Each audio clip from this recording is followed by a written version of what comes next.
اس میں سیکھے خواتین دین کے، کیا خوب ہے یہ سلسلہ دین اور خواتین اعوذ باللہ من الشیطان الرجیم، بسم اللہ الرحمن الرحیم، الحمدللہ الذی ہدانا لہذا وما کننا لنہتدی لولا ان ہدانا اللہ، اللہم صلی علی سیدنا و مولانا محمد عدد ما فی علم اللہ صلاۃ دائمۃ بدوام ملک اللہ۔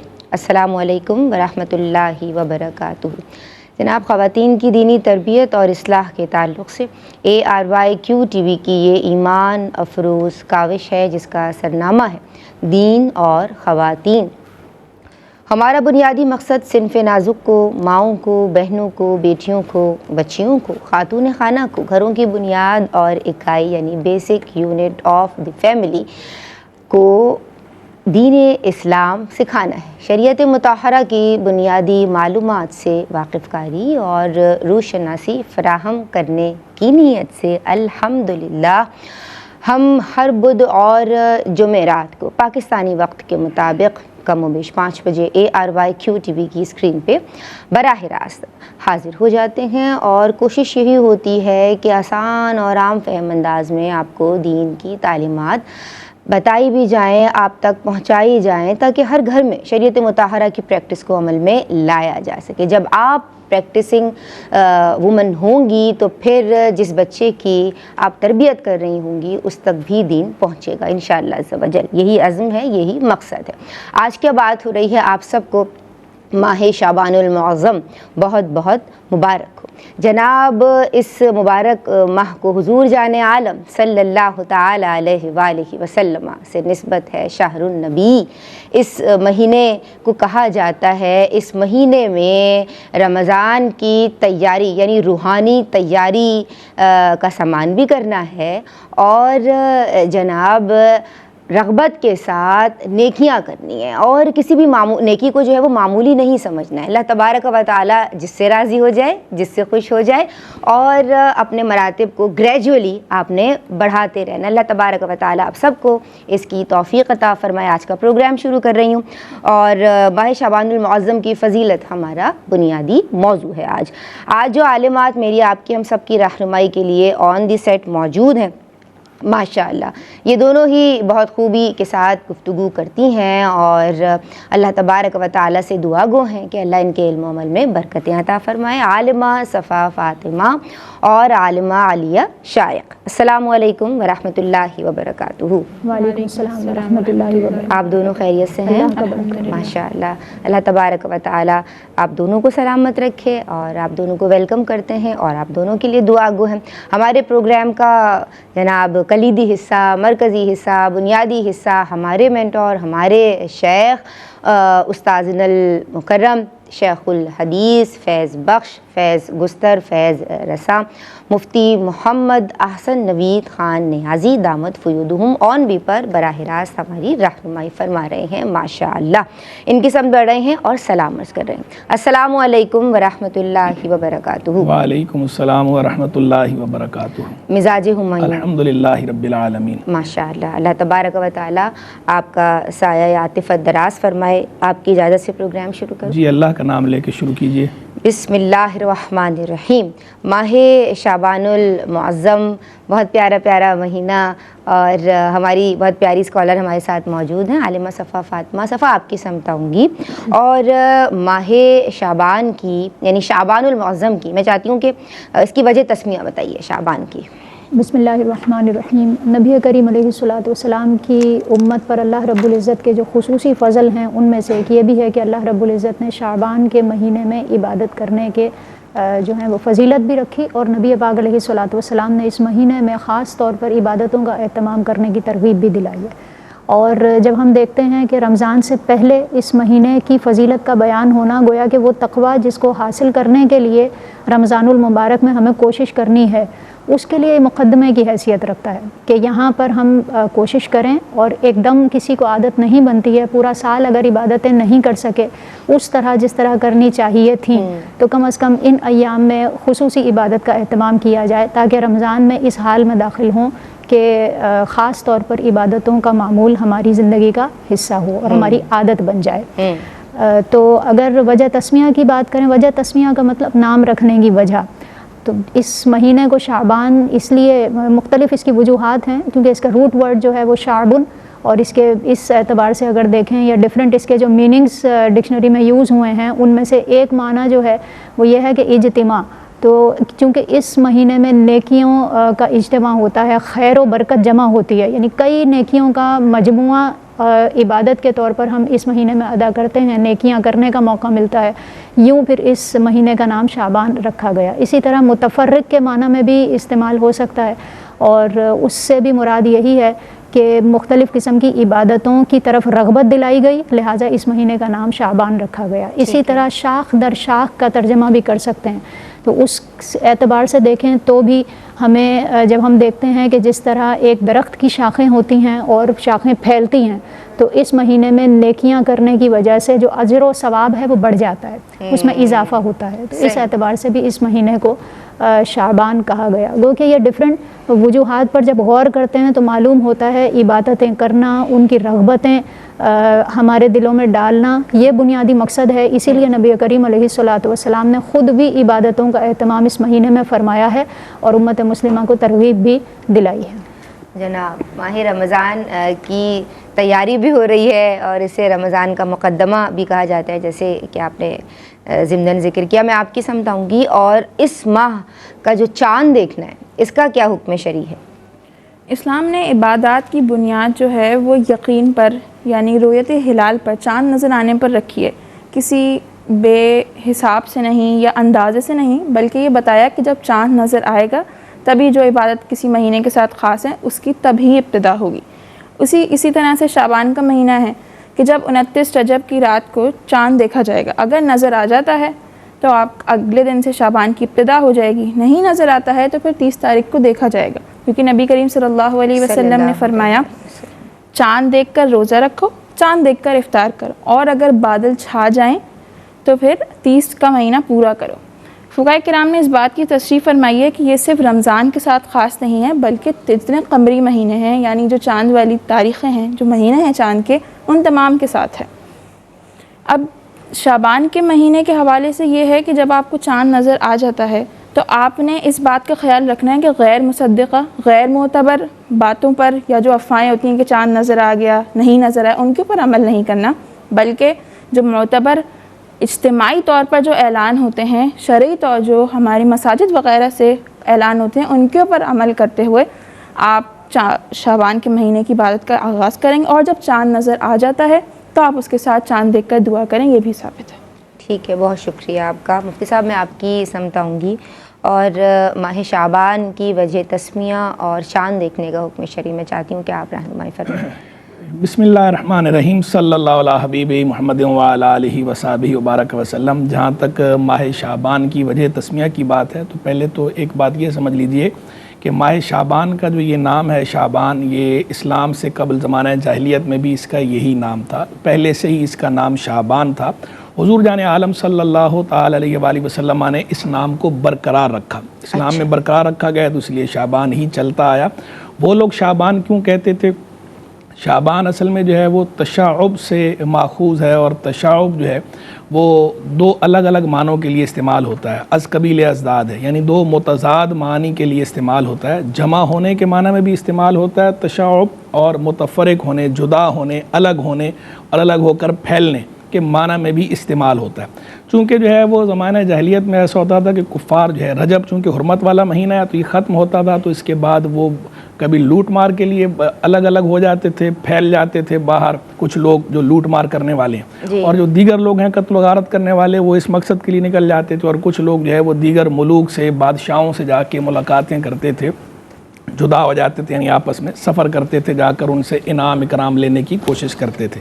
تو چونکہ یہ وہ اس طرح الگ الگ ہوتے تھے، جدا ہوتے تھے، اسی لیے انہوں نے اس کا نام جو ہے وہ شعبان رکھا تھا۔ اب جب زمانہ اسلام آیا تو حضور جان عالم علیہ السلام نے اس نام کو برقرار رکھا، اور اس کے اندر پھر لطیف حکمتیں محدثین اور فقہاء نے بیان فرمائیں کہ جب حضور جان عالم علیہ السلام نے برقرار رکھا ہے تو اس کے پیچھے سرکار علیہ السلام چونکہ ہر چیز سے اچھی فال لیتے تھے، نیک فال لیا کرتے تھے، تو چونکہ شعبان جو ہے وہ تشعب سے ہے، تو تشعب کا معنی جہاں جو ہے متفرق ہونا، جدا ہونا، الگ ہونا، تو جب کوئی الگ ہوتا ہے تو الگ ہو کر چیز پھیلتی ہے، تو وہ اس معنی میں جو ہے اس کو برقرار رکھا گیا کہ شعبان کے مہینے میں بھی کثیر خیر ہے جو کہ پھوٹتی ہے اور الگ ہو جاتی ہے، الگ ہو کے پھیل جاتی ہے ہر طرف، تو نیکیاں پھیلنے کا، کثیر خیر پھیلنے کا سبب ہے، چونکہ ماہ رمضان کا مقدمہ ہے، جیسا کہ آپ نے خود بھی ابھی ذکر کیا اس کو کہ ماہ رمضان کا مقدمہ ہے یہ، تو نیکیاں پھیلنے کا سبب ہے۔ اسی طرح جو ہے وہ جمع ہونے کے معنی کو دیکھا جائے تو بھی جو ہے نیکیاں جمع ہونے کا، برکتیں جمع ہونے کا سبب ہے، تو اسی لیے اس نام کو جو ہے وہ برقرار رکھا گیا، ایک وجہ۔ دوسری وجہ جو ہے وہ یہ ہے کہ شعبان، ایک وجہ تسمیہ یہ بھی ہے کہ شعبان جو ہے وہ شعبن سے ماخوذ ہے۔ شعبن سے ماخوذ مانا جائے تو شعبن کہتے ہیں گھاٹی کو، دو پہاڑوں کے بیچ میں جو راستہ ہوتا ہے اس راستے کو کہا جاتا ہے شیب، تو پھر شعبان کو شعبان اس وجہ سے کہا جاتا ہے کہ یہ بھی راستہ ہے خیر کا، طریق الخیر ہے، نیکیوں کا اور برکات کا راستہ ہے، اس کے ذریعے اس میں نیک اعمال کر کے بندہ ماہ رمضان کی رحمتیں اور برکتیں زیادہ حاصل کرتا ہے، تو اس لیے اس کو جو ہے وہ شعبان کہا گیا۔ تیسرا ایک قول یہ ہے وجہ تسمیہ کے اندر کہ شعبان جو ہے وہ شعبن سے، اور شعبن کا معنی ہوتا ہے جبر، اصلاح کرنا، مرمت کرنا، ٹوٹی ہوئی چیز کو جوڑنا، تو چونکہ اس میں اللہ تبارک و تعالیٰ ٹوٹے دلوں کو جوڑنے کا سامان کرتا ہے، تو اس لیے اس کو جو ہے وہ شعبان کہا جاتا ہے۔ اور بھی اقوال ہیں لیکن یہ مشہور جو میں نے ذکر کر دی۔ سبحان اللہ، ماشاء اللہ۔ ایک کالر ہمارے ساتھ ہیں، السلام علیکم۔ السلام علیکم۔ وعلیکم السلام ورحمۃ اللہ۔ میری بہن کیسی ہیں آپ حمیرہ؟ الحمدللہ اللہ کل حال، آپ کیسی ہیں؟ الحمدللہ اللہ کل حال۔ کیا سوالات لے کے آئی ہیں؟ نیتا، پہلا سوال یہ ہے کہ اگر کسی نے کم روشنی کی وجہ سے الٹی چادر لے کر یا الٹی جرسی وغیرہ پہن کر بھولے سے نماز پڑھ لی، بعد میں چیک کیا، تو پھر اس نماز کو دوبارہ رپیٹ کرنا ہوگا کہ یہی کافی ہے، بس توبہ کر لی جائے تو؟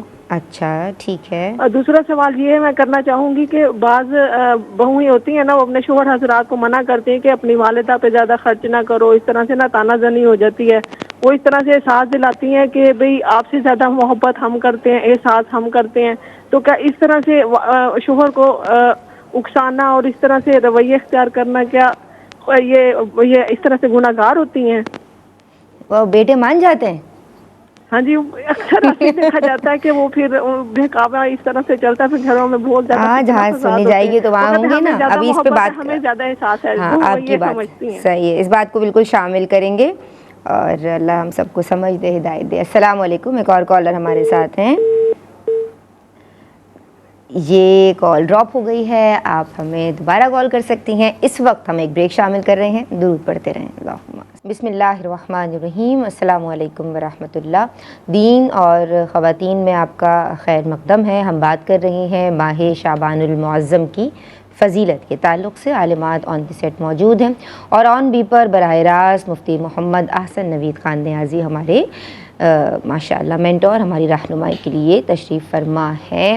آپ کی کالز کو بھی ویلکم کر رہے ہیں ان نمبرز پہ جو ٹی وی سیٹس پہ دیکھ رہے ہیں، ہمارے اسکرینز پہ آویزہ ہیں، آپ ان پہ ہمیں کالز کر سکتے ہیں، اور جو بھی شرعی کوئری، جو بھی مسئلہ آپ یہاں اس پلیٹ فارم تک لانا چاہتے ہیں، ہمارے شیخ الحدیث، ہمارے مینٹور اس کا جواب انشاءاللہ عز و جل قرآن و حدیث کی روشنی میں آسان اور عام فہم انداز میں مرحمت فرمائیں گے۔ کالر کو شامل کر رہی ہوں۔ السلام علیکم۔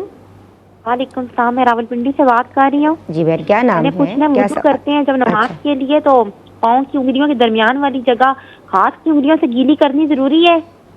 اچھا ٹھیک ہے، اور کوئی سوال ہے؟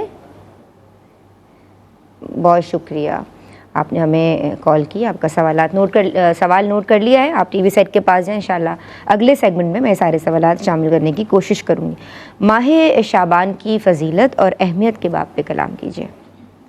سب سے پہلی بات تو یہ ہے کہ نبی کریم علیہ الصلوۃ والسلام کا اس مہینے کی نسبت اپنی جانب کرنا، یہ خود ایک فضیلت کی حامل ہے یہ بات۔ نبی پاک علیہ الصلوۃ والسلام نے خاص طور پر اس مہینے میں عبادتوں کے معمول کی ترغیب دلائی، اور حضرت عائشہ رضی اللہ تعالی عنہ فرماتی ہیں کہ نبی پاک علیہ الصلوۃ والسلام کا یہ پسندیدہ مہینہ تھا۔ جیسا کہ روایات میں آتا ہے کہ حضور نبی کریم علیہ الصلوۃ والسلام نے فرمایا کہ رجب اور رمضان کے بیچ میں، رجب کے بعد اور رمضان کے بیچ میں یہ مہینہ ہے اور لوگ اس سے غافل ہیں، اور اس ماہ میں اللہ رب العزت کی بارگاہ میں اعمال پیش کیے جاتے ہیں، اور میں یہ چاہتا ہوں کہ جب میرے اعمال پیش ہوں تو میں روزے دار ہوں، اور کثرت سے نبی پاک علیہ الصلوۃ والسلام کے اور اس ماہ میں روزے رکھنا یہ بھی اس مہینے کی اہمیت کو ظاہر کر رہا ہے کہ اتنا اہتمام کسی اور مہینے میں نہیں ہے۔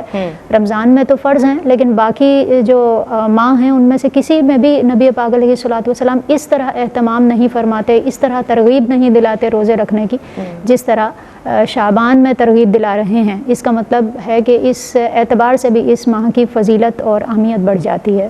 اس کے علاوہ اہم فیصلے بھی اس ماہ میں کیے جاتے ہیں، اور اگر ہم صحابہ کرام کا معمول دیکھیں تو خاص طور پر جب شعبان کا مہینہ آتا تھا تو اپنے معمولات کو وائنڈ اپ کرنا، زکوٰۃ کے لیے تیاری کرنا، اپنے جو تجارتی معاملات ہیں ان سے ان کو جو بھی کسی کا لینا دینا ہے، جو بھی معاملات ہیں ان سب کی طرف فوری طور پر متوجہ ہو جانا تاکہ رمضان کی تیاری کی جا سکے۔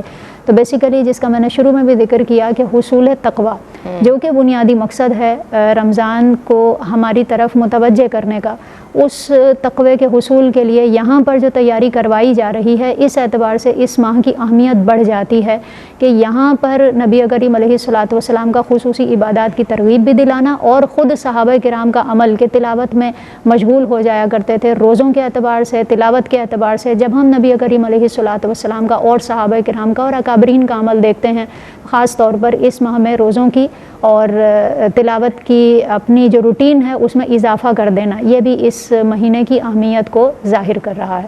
تو گو کہ دیگر اعتبار سے بھی ہمیں تیاری رمضان کی کرنی ہی ہوتی ہے، وہ بھی زندگی کا حصہ ہے، لیکن خاص طور پر عبادتوں کی طرف رغبت رکھنا یہ جو اس مہینے کا بنیادی مقصد ہے اس سے غافل نہیں ہونا چاہیے تاکہ وہ برکتیں جو خاص طور پر اس مہینے میں رکھی گئی ہیں وہ حاصل کرنا آسان ہو۔ جناب، عبادتوں کی جانب رغبت کو بڑھانا ہے، اور حضور جان عالم صلی اللہ علیہ وآلہ وسلم کثرت سے اس ماہ میں روزے رکھا کرتے تھے۔ ماہ شعبان میں روزے رکھنے کا جو حکم ہے میں چاہتی ہوں آپ اس پہ کلام کیجیے۔ اللہ تبارک و تعالیٰ نے بعض اوقات، بعض مقامات، بعض ماہ کچھ چیزوں کو خاص فضیلت عطا فرمائی ہے، انہی میں سے شعبان المعظم ہے، جیسے بھی بیان ہوا۔ نبی کریم صلی اللہ علیہ وسلم اس ماہ میں خاص کر کے روزے رکھنے کا اہتمام فرمایا کرتے تھے، یعنی روزے رکھنا ہمارے لیے سنت مبارکہ ہے۔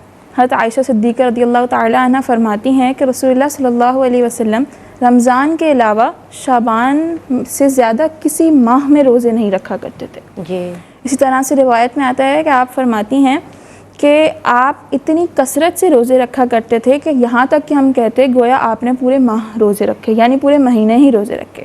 اس بات کی وضاحت اس طریقے سے کی گئی ہے کہ آپ نے اتنی کثرت سے روزے رکھے، اس سے مراد اس کی فضیلت بیان کرنا تھا کہ آپ زیادہ سے زیادہ روزے رکھیں۔ لہٰذا ہمیں چاہیے کہ ہم اس ماہ میں خاص کر کے روزے رکھنے کا اہتمام کریں۔ اگر ممکن ہے، استطاعت ہے، تسلسل کے ساتھ یعنی مستقل رکھیں۔ اگر مستقل نہیں رکھ سکتے تو وقتاً فوقتاً، یا جیسے سنت مبارکہ ہے پیر کے دن، جمعرات کے دن، لیکن اپنی پوری کوشش کریں کہ آپ اس ماہ میں خاص کر کے زیادہ سے زیادہ روزے رکھ سکیں۔ ماشاء اللہ، تم ماشاء اللہ، اللہ پاک ہم سب کو توفیق عطا فرمائے جناب، زیادہ رغبت کے ساتھ نیکیاں اور عبادات کرنے کی۔ مفتی صاحب، میں آپ کی سمجھاؤں گی، اور میں چاہتی ہوں کہ روزوں کا حکم جو ماہ شعبان المعظم کے تعلق سے ہے اور اس ماہ کی اہمیت و فضیلت پہ آپ اپنے خوبصورت انداز میں کلام فرمائیں۔ لیکن ماہ شعبان کی جو ہے وہ اہمیت، جہاں پر یہ اہمیت ہے کہ وہ رمضان کا مقدمہ ہے، ایک بڑی اہمیت اس کی یہ ہے۔ دوسرا، شعبان خود برکت والا، خیر والا مہینہ ہے، اور تیسرا اس کی تاریخی اہمیت بھی ہے کہ جو تحویل قبلہ والا واقعہ ہے یہ شعبان المعظم میں ہوا، یعنی جو قبلہ تبدیل ہوا ہے اور جس کی یادگار کے طور پر آج بھی مسجد قبلتین قائم ہے وہاں پر حجاز مقدس میں، تو وہ یہی شعبان کا مہینہ تھا۔ شعبان کے مہینے میں تحویل قبلہ ہوئی، 17 مہینے تقریباً اور 3 دن، اتنا ٹینیور جو ہے وہ اس کے لگ بھگ جو ہے وہ مسلمانوں نے مدینہ منورہ میں آ کر پہلے نمازیں جو ہے وہ بیت المقدس کی طرف پڑھی تھیں، اور حضور جان عالم صلی اللہ تعالی علیہ وآلہ وسلم کی خواہش تھی کہ کعبہ مشرفہ کو قبلہ مقرر کیا جائے، تو نماز ہی میں آپ کو حکم ہوا تھا، اور قرآن مجید میں اس کا تذکرہ موجود ہے، اور بڑے ہی روح پرور انداز میں اس کا تذکرہ قرآن مجید فرقان حمید میں ہے۔ تحویل قبلہ کا پڑھنے سے تعلق رکھتا ہے، تو ناظرین اس مقام کا مطالعہ بھی کریں اور ترجمہ اور تفسیر بھی پڑھیں۔ ایک تو تحویل قبلہ کا جو واقعہ ہے وہ شعبان کے اندر ہوا ہے، دوسرا جو سورہ احزاب کی آیا ہے، آیا نمبر 56، جسے آیا صلاۃ بھی کہتے ہیں، آیا درود بھی، اس کے بارے میں متعدد اقوال میں سے ایک قول یہ ہے کہ یہ آیت درود شعبان کے مہینے میں نازل ہوئی. اسی وجہ سے بعض ائمہ شعبان کو شہر الصلاۃ کہتے تھے، ای شہر الصلاۃ علی النبی صلی اللہ تعالی علیہ وآلہ وسلم، کہ یہ ماہ درود ہے، اور وہ اس میں درود شریف کا کثرت سے اہتمام کرتے تھے، درود شریف پڑھنے کا. تو ماہ شعبان کو ایک نسبت یہ بھی ہے. ایک نسبت جو ہے ماہ شعبان کی ہے کہ شعبان میں جو اکابر تھے، اجلہ ائمہ تھے، وہ قرآن مجید فرقان حمید کا دور کیا کرتے تھے. ایک دور تو اس وجہ سے بھی وہ کرتے تھے کہ آگے ماہ رمضان میں تراویح میں قرآن سنانا ہے، اس وجہ سے بھی دور کرتے تھے، اور اس کے علاوہ بھی دور کرتے تھے تاکہ جو ہے رمضان کے اندر بھی کو چوبند ہو کر قرآن مجید فرقان حمید کا ختم کریں، پڑھیں. تو اس کو اسی وجہ سے ماہ شعبان کو ماہ قرآن، شہر القرآن بھی کہا جاتا ہے، شہر القرآن بھی. کئی اکابر کے اقوال اس طرح کے موجود ہیں کہ وہ جب شعبان کا مہینہ آتا تھا تو وہ اپنی دکان جو ہے، جو تجارت کے اوقات ہیں، ان کو کم کر دیتے تھے اور کہتے تھے ہذا شہر القراء، یہ قراء کا مہینہ ہے، قاریوں کا مہینہ ہے، یعنی قرآن پڑھنے کا مہینہ ہے. تو جو ضروری تجارت کے امور ہیں وہ کر کے اس کے بعد جو ہے وہ قرآن کی تلاوت میں مشغول ہو جاتے تھے. بہت سے اکابر سے اس طرح کے اقوال موجود ہیں کہ ہذا شہر القراء. تو یہ شعبان کا مہینہ جو ہے یہ قرأت قرآن کا مہینہ ہے، تلاوت کلام مجید کا مہینہ ہے، نیکیوں کا مہینہ ہے، اللہ کو راضی کرنے کا مہینہ ہے. ایک بڑے شیخ صوفی بزرگ گزرے ہیں، شیخ ابوبکر بلخی رحمہ اللہ، ان کا قول بھی بڑا مشہور ہے. وہ کہتے تھے رجب جو ہے وہ بیج بونے کا مہینہ ہے، شعبان پانی دینے کا مہینہ ہے، اور رمضان جو ہے فصل کاٹنے کا مہینہ ہے. پھر وہ کہتے تھے کہ جس نے رجب میں عبادت کا بیج نہ بویا ہو اور شعبان کے اندر اس نے پانی نہ دیا ہو، فصل کو سیراب نہ کیا ہو، تو رمضان میں وہ فصل کیسے کاٹے گا؟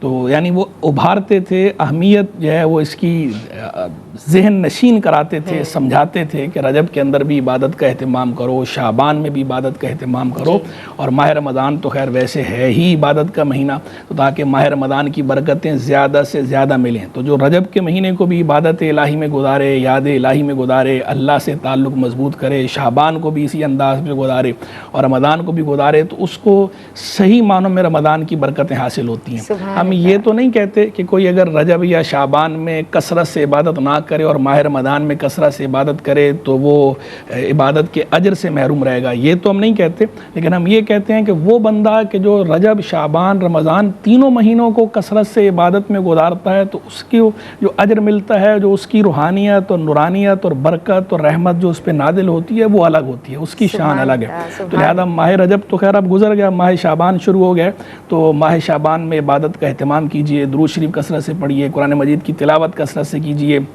نوافل کا اہتمام کیجئے. جب ہم نوافل کے لیے کہہ رہے ہیں تو فرائض تو فرائض ہیں، وہ تو بہرحال پڑھنے ہی پڑھنے ہیں، تو فرائض کو پرائرٹی دیجئے. اور اگر جو کوئی برا کام کوئی کرتا ہے، کوئی بری عادت ہے ہماری، ہم اس بری عادت کو یہ تہیہ کر لیں. میں رمضان کی تیاری کے لیے بھی کہا کرتا ہوں کہ ہم ساری چیزیں تو یکدم چھوڑنا مشکل ہوتا ہے، لیکن کوئی ایک عادت تو چھوڑی جا سکتی ہے، اسے اس پر قابو کرنا پانا، اوور کم کرنا آسان ہوتا ہے.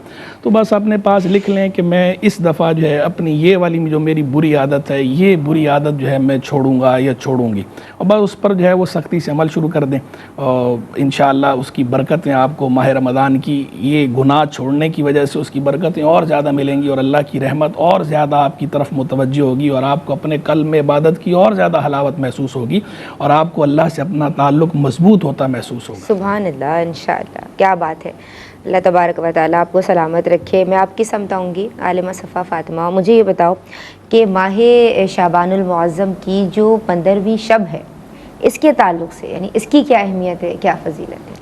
جی بالکل، اس کے حوالے سے بھی یہ بھی بیان کیا گیا کہ اس رات میں اللہ رب العزت اہم فیصلے فرماتا ہے، اور خود نبی کریم علیہ الصلاۃ والسلام حضرت عائشہ رضی اللہ تعالی عنہ فرماتی ہیں کہ جنت البقیع میں سرکار موجود تھے، 15ویں شب تھی، اور فرمایا کہ اس رات اللہ رب العزت خصوصی طور پر اپنے بندوں کی طرف توجہ فرماتا ہے، اور بنو کلب کی بکریوں کے بالوں سے بھی زیادہ بندوں کی مغفرت کر دی جاتی ہے.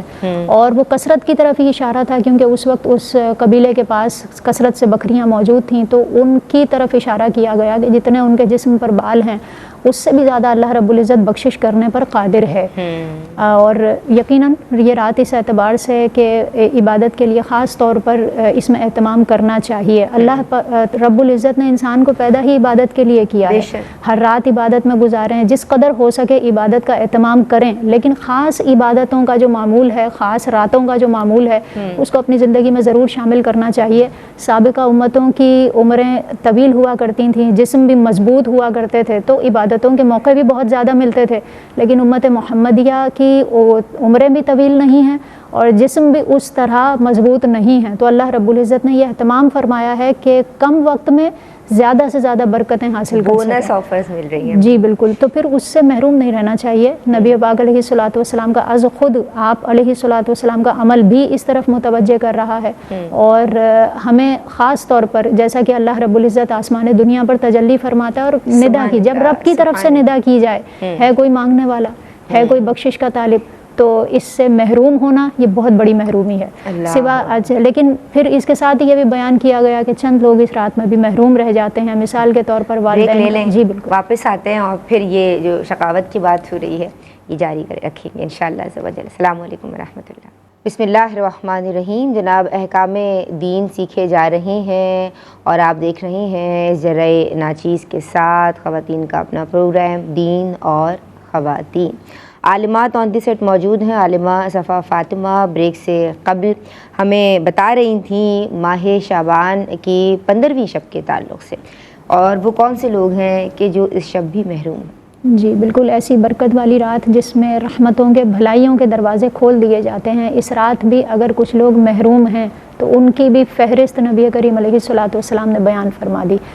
سب سے پہلی بات یہ کہ جو شراب کا عادی ہو اور بدکاری میں مبتلا ہو، اسی طرح والدین کا نافرمان، قاطع رحم یعنی رشتہ داریوں کو اور تعلق کو، جو قریب رشتہ داری ہیں ان کو توڑنے والا، بغض اور کینہ رکھنے والا، اسی طرح چغل خور کے بارے میں بھی کہا گیا کہ یہ وہ لوگ ہیں جو اس رات بھی محروم رہتے ہیں اور ان کی مغفرت نہیں کی جاتی، سوائے اس کے کہ یہ اپنے جو برے فعل ہیں ان سے توبہ کر کے اللہ رب العزت کی بارگاہ کی طرف رجوع کریں، کیونکہ رب تعالیٰ کی رحمت کے دروازے کسی کے لیے بھی بند نہیں ہوتے۔ یہ جو بیان کیا گیا یہ ان کے فعل کی، برائی کی اور مذمت کی وجہ سے بیان کیا گیا کہ یہ فعل اتنے برے ہیں کہ اس رات بھی جس میں اللہ رب العزت کثرت سے لوگوں کی مغفرت فرما رہا ہے، اس دن بھی یہ محروم رہ سکتے ہیں، اس رات کی برکتوں سے یہ لوگ محروم رہ سکتے ہیں، بشرط یہ کہ اگر یہ توبہ کر کے اللہ تبارک و تعالیٰ کی طرف رجوع کریں تو رب تعالیٰ کی رحمت بڑی وسیع ہے اور ہمیں کوشش کرنی چاہیے، ابھی تو آئی نہیں ہے وہ شب تو پہلے سے ہی ارادہ کرنا چاہیے، خاص طور پر جو ہمارے گھریلو معاملات ہیں، والدین کے جو نافرمان ہیں ان کو توجہ کرنی چاہیے۔ اسی طرح تکبر سے اپنے کپڑے کو، جو پائنچوں کو لٹکانے والا یا کپڑے کو لٹکانے والا، بشرط یہ کہ وہ تکبر سے لٹکائے، اس کا بھی ذکر کیا گیا۔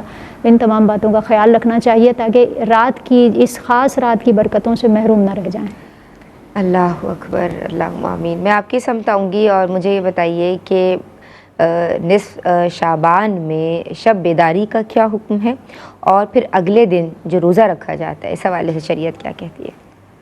احادیث مبارکہ کے مفہوم سے یہ بات واضح ہوتی ہے کہ اس شب بیداری کرنا بالکل چاہیے، جائز ہے، جیسا بھی بیان ہوا کہ اللہ تبارک و تعالیٰ کثیر لوگوں کو معاف فرماتا ہے، وہ بالکل شب بیداری کا اہتمام کریں تاکہ وہ جو رحمت ہے جو آپ ان میں سے ہو جائیں جن کی مغفرت کی جا رہی ہے۔